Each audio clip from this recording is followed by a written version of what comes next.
Making your English more formal with passive voice. Hello language enthusiasts. Welcome back to our English language learning series. Today, we're continuing with our journey into the world of intermediate grammar, specifically focusing on the passive voice. More particularly, we're going to discuss a very interesting topic: how to use passive voice to maintain a formal or objective tone. So, let's dive right in. First, it's important to understand what we mean by a formal or objective tone. In English, a formal tone often involves more complex sentences, less personal language, and using the passive voice more often. It is commonly used in academic writing, official reports, and formal presentations. So, why does the passive voice sound more formal?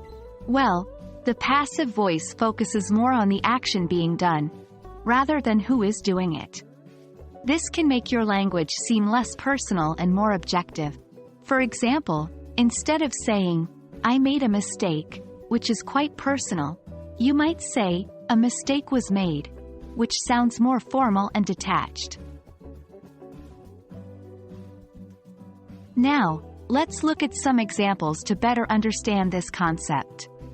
The experiment was conducted in a controlled environment. Instead of saying, "We conducted the experiment in a controlled environment," the project was completed ahead of schedule. Instead of saying, "Our team completed the project ahead of schedule." Notice how the passive voice shifts the focus onto the action or the object, making it less personal and more objective. When should you use the passive voice to maintain a formal tone? Generally, use the passive voice in formal writing or speaking situations. These could include academic papers, business presentations, official reports, or when you want to sound more professional or diplomatic. Well, that wraps up our exploration of using passive voice to maintain a formal or objective tone.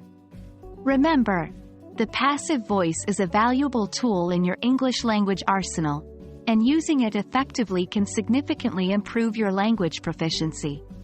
Keep practicing, and soon it will become second nature to you.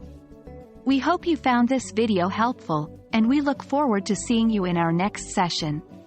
Happy learning!